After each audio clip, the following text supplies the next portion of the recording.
première étape, la porosité. La porosité, c'est important à savoir. Ne vous fiez pas dessus les 1A, 2B, 3C, 4.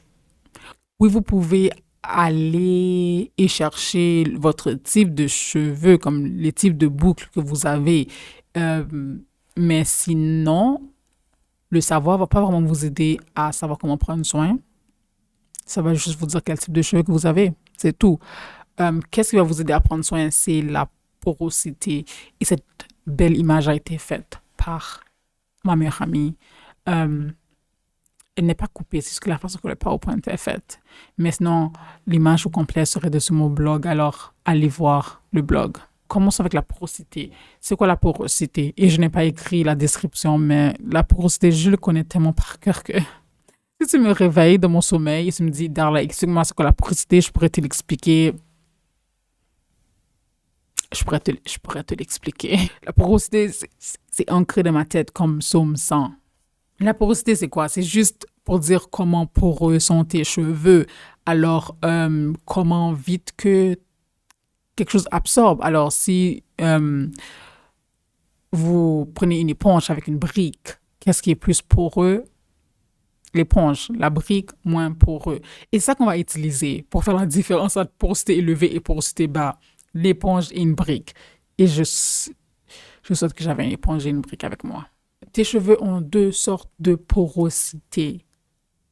Dessus ta tête, des fois, ils ont deux sortes de porosité, mais sinon, une porosité va gagner dessus l'autre, alors que tes cheveux peuvent être dans des sections porosité élevée et l'autre section peut-être porosité moins élevée, mais juste, on va commencer avec l'image, juste pour expliquer.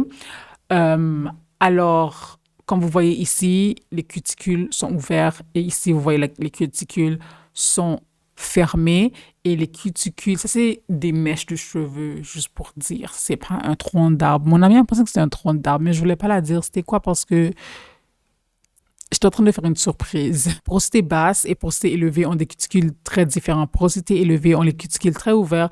Porosité basse ont les cuticules très fermées.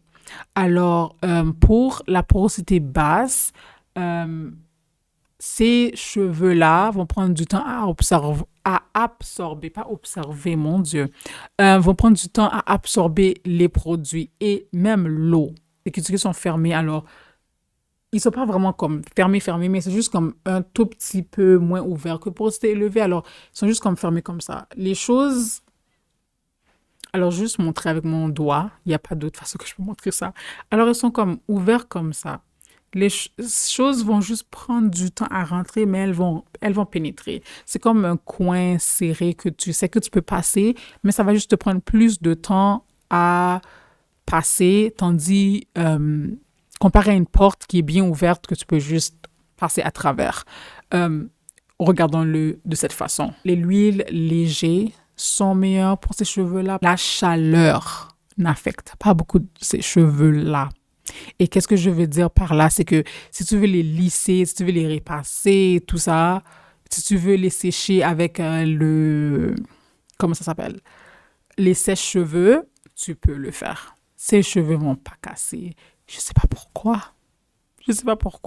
C'est ça. So, ces cheveux se cassent pas vraiment beaucoup et la chaleur n'affecte pas vraiment. Je me souviens, j'ai une amie, elle repassait ses cheveux presque à chaque jour. Elle faisait des styles. Si elle allait comme dans des soirées ou si elle allait en vacances, quelque chose comme ça, elle allait faire repasser ses cheveux. Et quand elle les remettait au naturel, elles étaient quand même longues. Elles n'ont pas cassé, elles ont retenu la longueur. Et moi, j'étais comme, si c'est moi qui fais ça, mes cheveux sont complètement cassés. Si je les lisse et elles arrivent ici, non, si mes cheveux sont naturels arrivaient ici, je les lisse, ça arrive ici. Quand je vais les remettre au naturel, ça va arriver ici.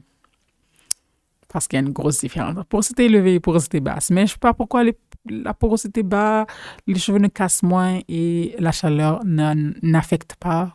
Vraiment, je ne sais pas c'est quoi la science et je ne veux pas rentrer dans la science non plus. Personne ne veut faire ça. Passons à la porosité élevée maintenant. Alors, porosité élevée, c'est complètement le contraire de porosité bas. Alors, ça absorbe tes cuticules qui sont très ouvertes. Alors, c'est sûr, les affaires vont se faire passer très, très, très vite. Alors, c'est une porte. Si tu laisses une porte ouverte, les mouches vont rentrer. C'est ça la grande chose avec la porosité élevée. Ta porte est grande ouverte. Alors, les affaires entrent vite, mais en même temps, elles sortent vite. Alors, l'hydratation et les produits, ça pénètre assez facilement, pas assez facilement, ça pénètre facilement et ça part aussi très facilement. Tu peux utiliser toutes sortes de l'huile de ses cheveux, mais le castor oil, en anglais castor oil, en créole l'huile mascariti et en français l'huile de ricin. Ces huiles-là sont parfaites pour ses cheveux. Comme j'ai dit, l'hydratation ne reste pas pour longtemps et ses cheveux se cassent souvent. Elles n'aiment pas la sécheresse, c'est le désert. Elles n'aiment pas ça. Elles vont casser vite. Surtout si tu les lisses, elles vont se casser. Elles n'aiment pas la chaleur. Alors, le sèche-cheveux, oublie ça. Ça va pas fonctionner. Elles vont se casser très, très vite. Maintenant que tu as probablement compris c'est quoi la porosité, j'espère que tu as compris c'est quoi la porosité. Maintenant, comment savoir c'est quoi ta porosité? Parce que comme j'ai dit, si tu achètes des produits et tu vois que tu les mets dans tes cheveux et que ça ne fonctionne pas, c'est peut-être parce que tu ne connais pas ta porosité. Alors, c'est important de le savoir. Comme ça, tu saurais quel produit acheter pour tes cheveux et qui va faire du bien avec tes cheveux. Alors, comment savoir quelle porosité de cheveux que tu as? La méthode la plus utilisée, c'est la méthode flottante. Alors, tu vas prendre un contenant, tu vas le remplir d'eau et tu vas mettre les mèches de tes cheveux.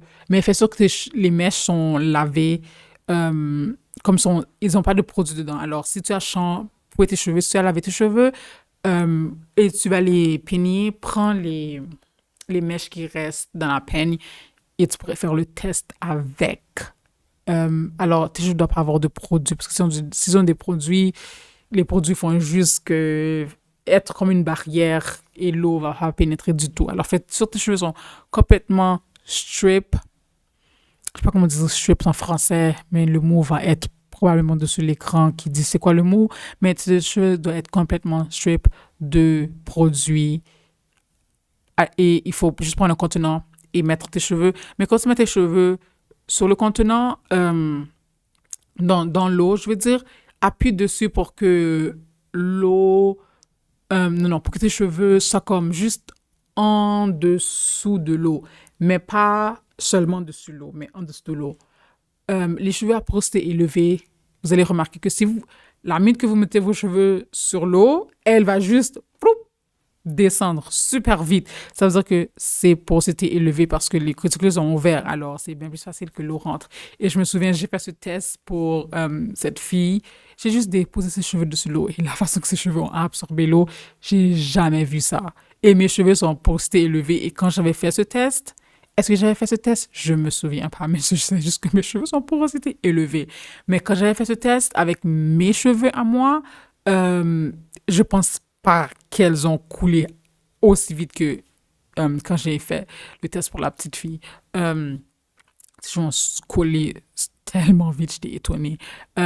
Mais ouais, fais sûr juste de le mettre dessus l'eau et juste d'appuyer pour que ça absorbe.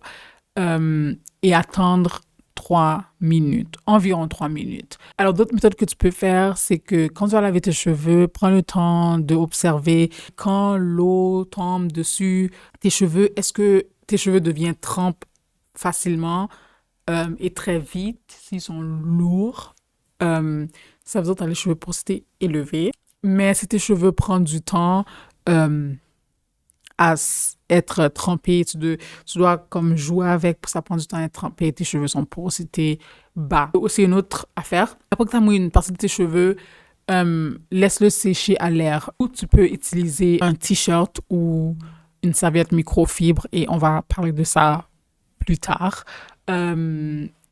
Sèche, juste mets-le sur ta tête, mets-le sur tes cheveux, patte un tout petit peu. Puis ensuite, enlève et observe si l'eau est partie très vite, ou si tu dois vraiment comme prendre le temps pour pour que l'eau absorbe dans la serviette. Alors, je pense que c'est tout pour les méthodes. Ça va quelle est ta porosité, mais si tu n'es pas certaine après avoir fait toutes les méthodes, laisse-moi savoir. Écris-moi, appelle-moi, je vais venir t'aider. Si je dois conduire 2 heures de temps pour t'aider à trouver ta porosité, je vais le faire. Si tu payes pour le gaz. Mais c'est sûr qu'il y a des routines à suivre selon les porosités. Alors, les porosités à cheveux, les cheveux à porosité élevée vont hydrater leurs cheveux plus souvent.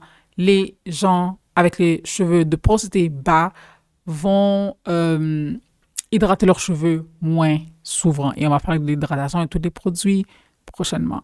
Mais je pense que c'est tout pour la porosité. Comme j'ai dit, si j'oublie des choses, il faut me laisser savoir. Il faut me laisser savoir. Et la vidéo de ces porosités, c'est sûr, ça va être différente. Ça va être sa propre catégorie elle-même. Alors, si j'oublie des choses, il faut l'écrire. Il faut me laisser savoir pour que je sais que j'ai oublié des choses. Comme ça, je vais l'écrire. Mais sinon, checkez mon livre. Tout est vraiment très détaillé dedans.